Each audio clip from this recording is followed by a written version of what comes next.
சட்டமன்றத்தில் அந்த கசிவுன்ற வார்த்தை நீங்கள் கேள்விப்பட்டிருப்பீங்க.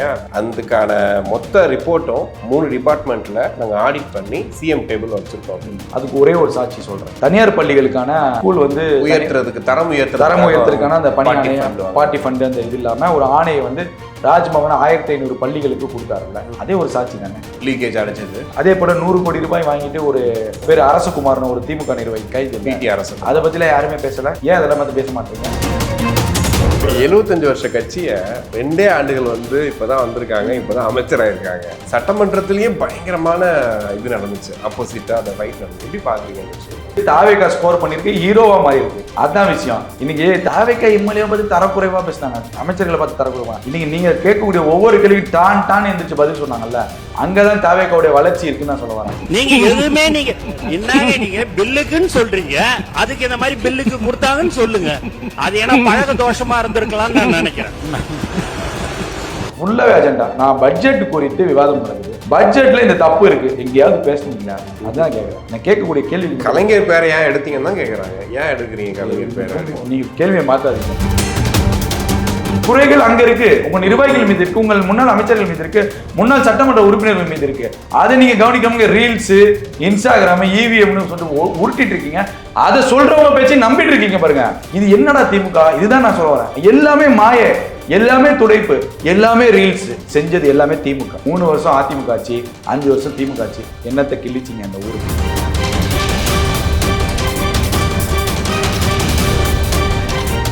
இது போன்ற வீடியோக்களை தொடர்ந்து பார்ப்பதற்கு தமிழ்நாடு டைம்ஸை சப்ஸ்கிரைப் பண்ணிக்கோங்க. எங்களுடைய சமூக வலைதள பக்கங்களான ஃபேஸ்புக், இன்ஸ்டாகிராம், எக்ஸ் பக்கங்களை ஃபாலோ பண்ணிக்கோங்க. உலகெங்கும் வாழும் தமிழ் நெஞ்சங்களுக்கு கிறிஸ்டியின் அன்பு வணக்கம். நம்மோடு பத்திரிகையாளர் யாசர் இணைந்திருக்கிறார்.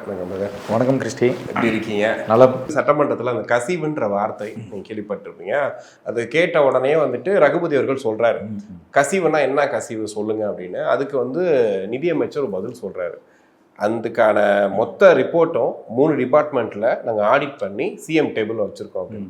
எனக்கு தெரிஞ்சு திங்கக்கிழமை அதை எடுத்து ஓப்பன் பண்ணி பேசுவார் அப்படின்னு. சட்டசபை நீண்ட நாட்களாக தொடரும்.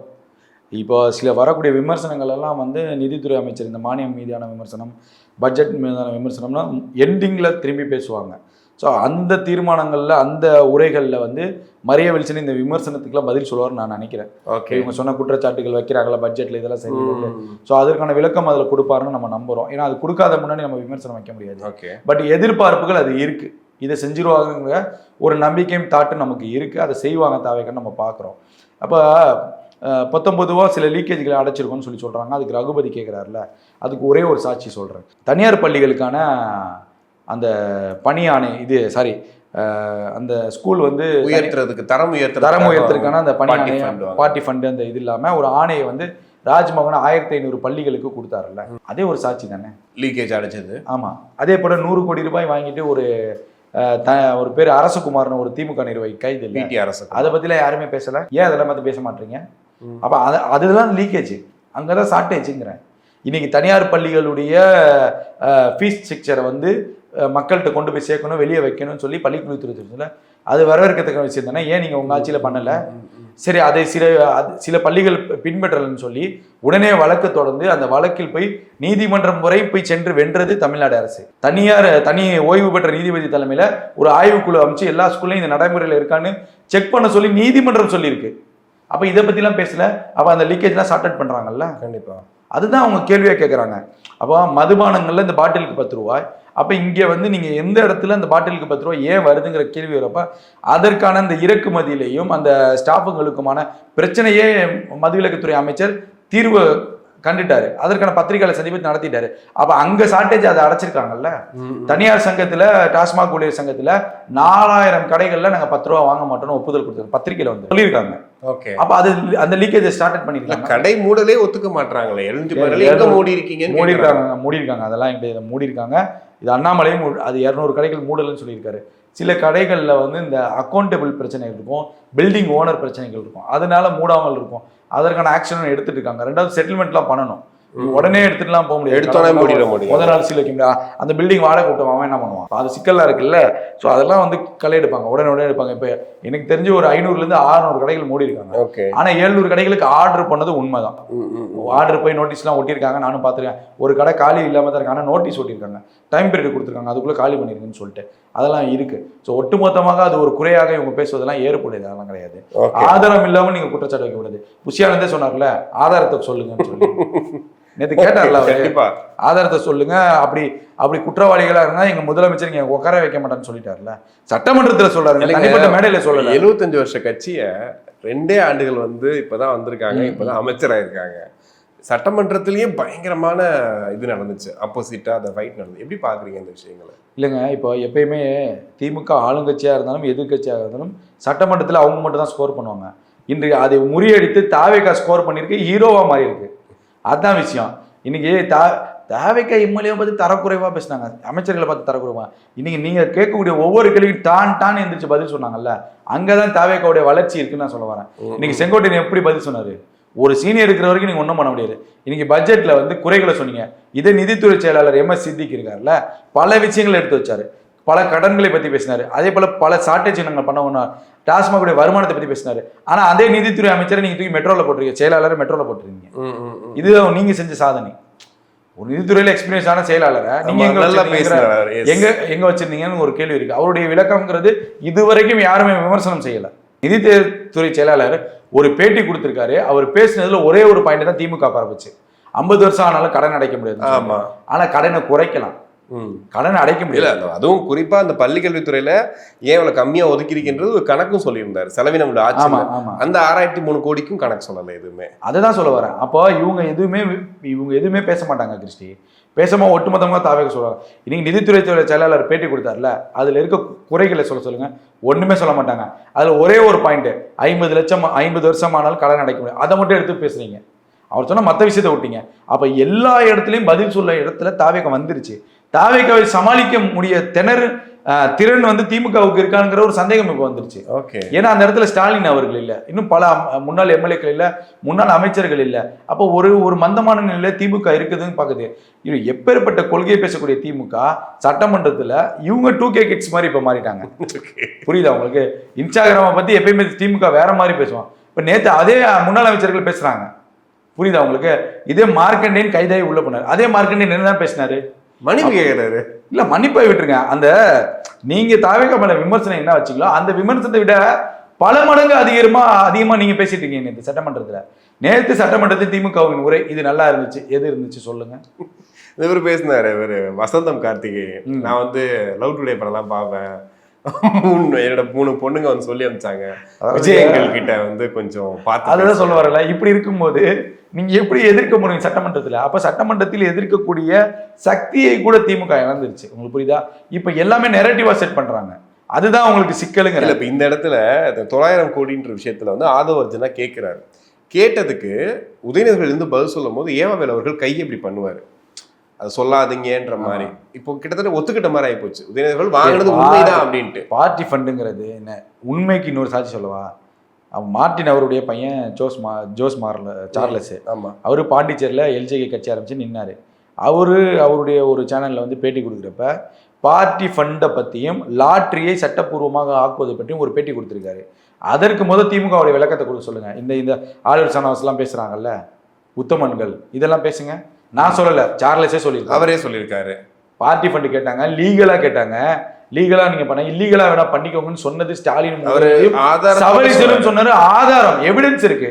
இதற்கு சானஸுடைய தமிழ்நாட்டுடைய வளர்ச்சி, தமிழ்நாட்டுடைய மேம்பாடுன்னு பேசுறீங்கல்ல, இதற்கு இவரோட பதில் என்ன சொல்லுங்க.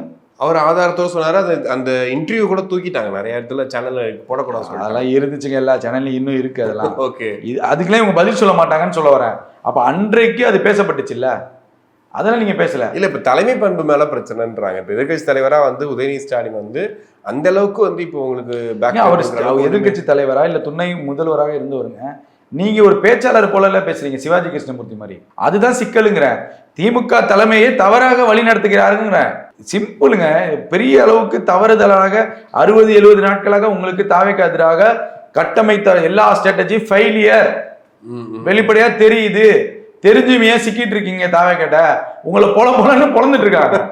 அது ஏன் தெரியாம இருக்கு? இன்னைக்கு திமுக கேட்ட எல்லா கேள்விக்கும் தாவேகா பதில் சொல்லிச்சா இல்லையா? எல்லாத்துக்கும் தாவேகா மீது தவறு இருந்தா அவங்க திணறிக்கணுமா இல்லையா? கண்டிப்பா. அப்ப சட்டமன்றத்திலே உங்களுக்கு சட்டமன்றம் முக்கியமான மன்றம், அந்த மன்றத்திலே திமுகவுடைய எல்லா கேள்விகளுக்கும் பதில் சொல்லிட்டு திமுகவை நோக்கி ஒரு கேள்விகளை எழுப்பிட்டு இன்னைக்கு உட்கார்ந்துருக்காங்கன்னா அந்த சட்டமன்ற உறுப்பினர்கள், அப்ப தாவேகா தரப்பு நியாயம் இருக்குங்க தானே அர்த்தம். கண்டிப்பா. நீ இவ்வளவு கேள்வி கேட்டாங்க, ஆனா திமுக சைடுல இருந்து பதில் வராதுங்க. அதுதான் பிரச்சனைங்க.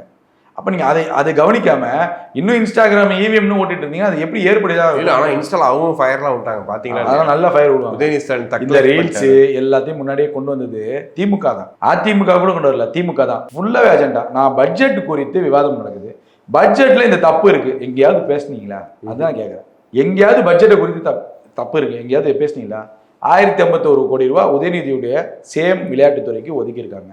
உங்க துறையில 550, கிராஜுவலா பார்த்தா 50-50 இன்க்ரீஸ் பண்ணியிருக்காங்க.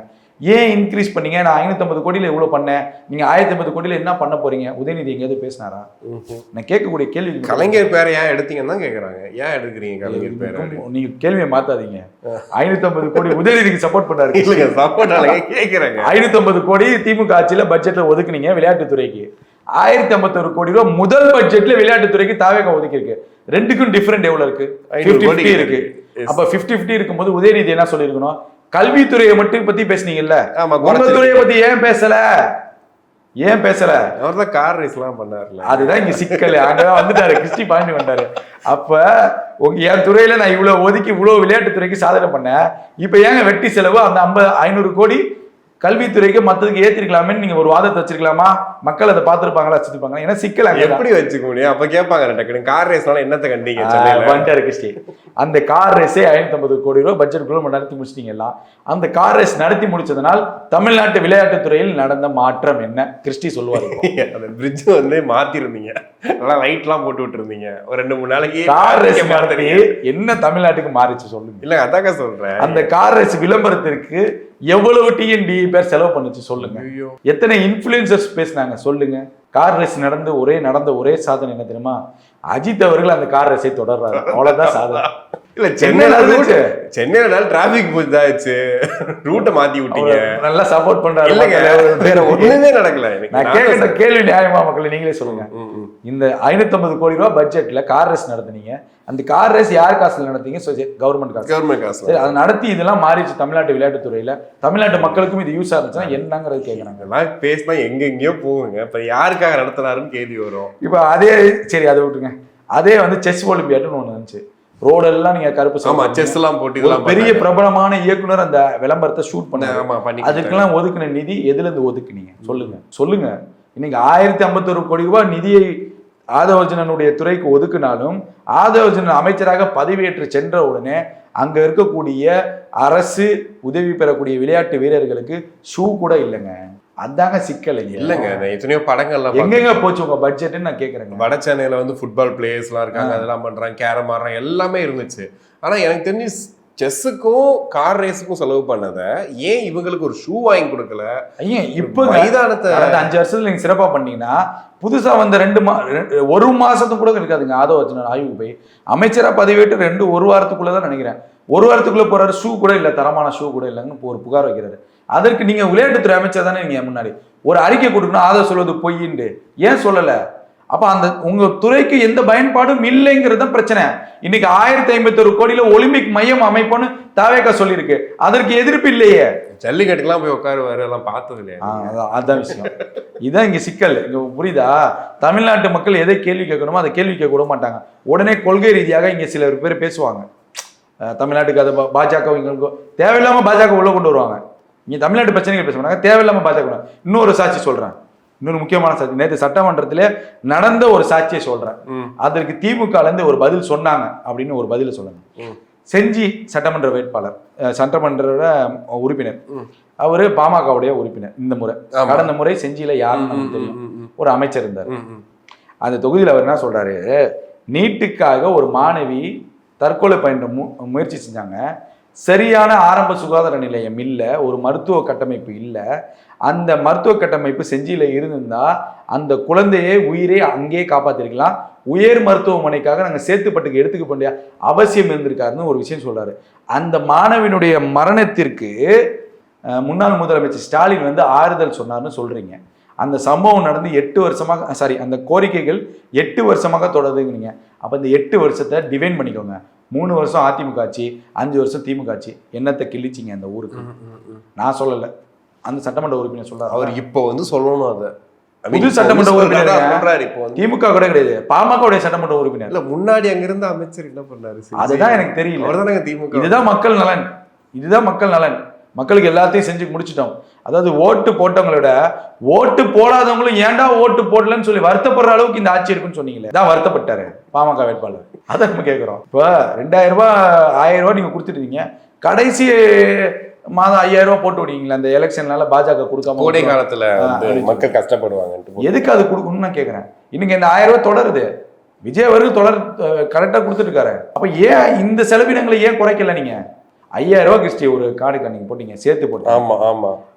தமிழ்நாட்டில் இருக்கக்கூடிய ரேஷன் கார்டுகளுடைய மதிப்பு எத்தனை, உறுப்பினர்களுடைய எண்ணிக்கை எவ்வளவு அமௌண்ட் செலவாச்சு?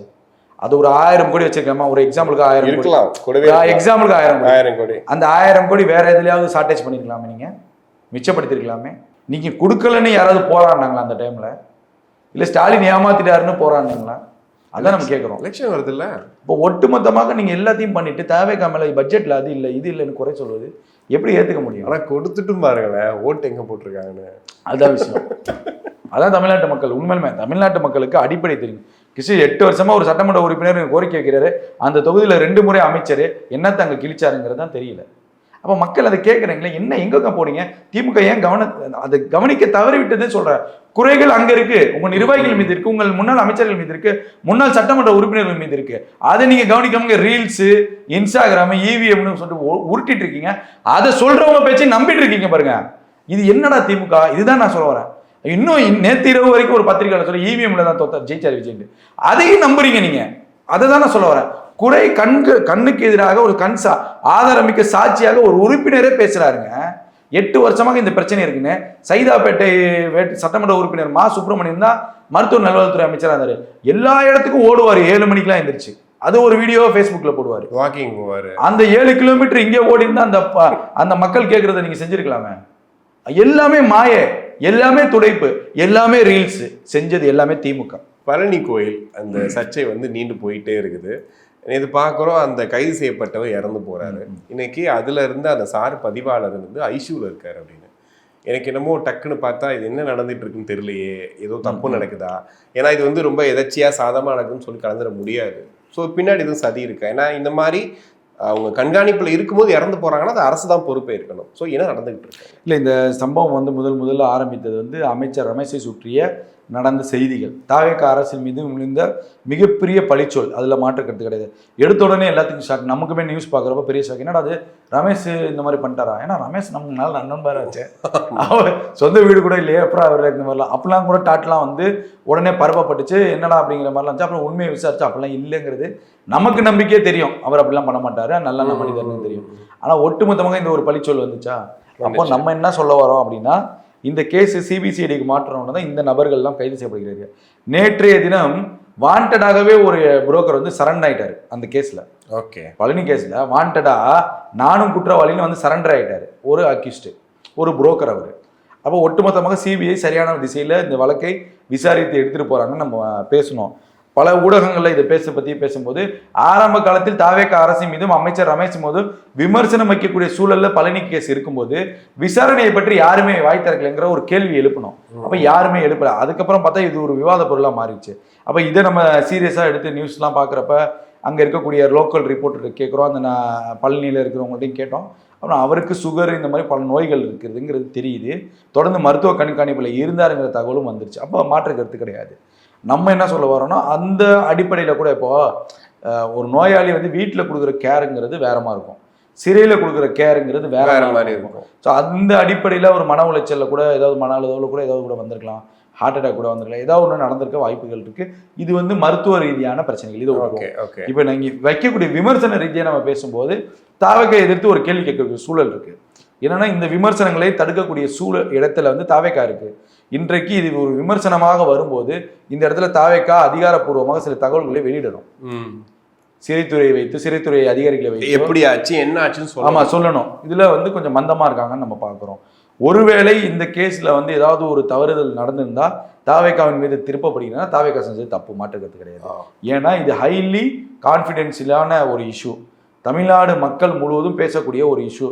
இந்த இந்து கோவில்கள் என்றாலே தேசிய அளவில் பேசக்கூடிய செய்தியாக இருக்கும். அப்போ இதில் ஏன் தாவேக்கா எப்படிப்பட்ட கவனம் செலுத்தணும், எந்த இடத்துல தவற விட்டாங்கிற ஒரு கேள்வி இருக்கு. இல்லை தாவேக்காவுக்கு எதிராக அதிகாரிகள் யாராவது மற்றவர்களுக்கு துணை போனாங்களான்னு ஒரு விசாரணை வளையத்துக்குள்ள கொண்டு வரணுங்கிற ஒரு என்ன சந்தேகம் இருக்குன்னு நினைக்கிறீங்க? இல்லை இதை கவனிக்க தவறிட்டாங்கன்னு நம்ம பார்க்குறோம். ஏன்னா இன்னைக்கு அவர் இறக்குறாருன்னு ஒருத்தர் ஐசிக்கு போறாருன்னா தாவேக்கா இதில் எவ்வளோ கூடுதல் கவனம் செலுத்திருக்கணும்னு நம்ம சொல்ல வரோம்.